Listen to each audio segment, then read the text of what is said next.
Setiap kali, setiap saat memperbaharui niat. Karena Allah. Dan niat karena Allah itu menjadikan kita tidak pernah putus asa. Kalau tiba-tiba Anda menjadi mundur dalam berjuang, berarti dari awal niat Anda sudah salah. Kalau Anda tiba-tiba menjadi malas dalam berjuang, berarti dari awal niatnya sudah salah, bukan karena Allah. Sebab Allah tidak seperti, Allah selalu melihat hambanya. Kalau kita berjuang karena seorang manusia, ya akan semangat di saat dilihat oleh manusia tersebut. Di saat orang yang gak lihat,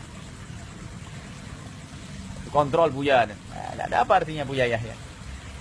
Semuanya harus melihat Allah Subhanahu wa Ta'ala. Sehingga sistem ini berjalan nanti. Sistemnya orang-orang ikhlas. Dan kalau kita berurusan dengan orang ikhlas itu enak. Gak ada yang tersinggung dalam perkumpulan. Makanya yang pertama dalam perkumpulan selalu tingkatkan niat karena Allah, karena Allah, karena Allah, karena Allah.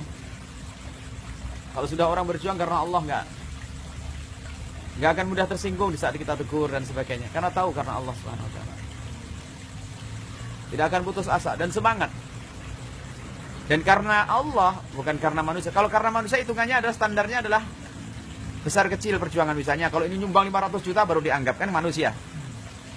Kalau dengan Allah enggak, Allahmu karena orang itu hanya sekedar punya duit dalam sehari 30 ribu, dia nyumbang 5 ribu sudah besar. Allah menganggap ini gede. Atau orang tidak punya duit tapi dengan renyuh, Allah pandang itu semuanya. Kalau sudah dengan Allah, ukurannya adalah ukuran apa yang kita berikan sesuai dengan kemampuan kita, bukan ukurannya adalah sanjungan manusia. Maka semakin semakin berat bagi kita, itu semakin gede di hadapan Allah Subhanahu wa Ta'ala.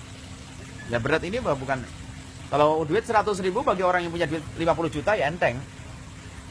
Tapi bagi orang yang punya duit hanya 100 ribu nyumbang 100 ribu, berat atau tidak?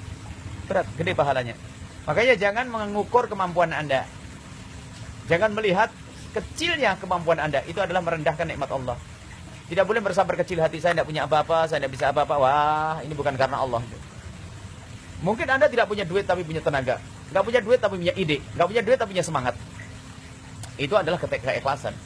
Kalau punya duit dengan duitnya, punya jabatan dengan jabatannya. Jadi mengukur keberhasilan itu di mata Allah. Allah yang pandang. Makanya jangan sampai kita mengandalkan kemampuan kita. Karena saya punya duit, saya hebat. Oh enggak. Saya punya tenaga, saya hebat. Enggak. Ketulusan di dalam hatimu itu yang akan dilihat oleh Allah Subhanahu wa Ta'ala. Ini yang pertama dalam berjuang. Karena Allah, karena Allah, karena Allah, karena Allah. Dan kami himbau kepada semua yang mengadakan pertemuan, hendaknya selalu diingatkan dengan hal ini.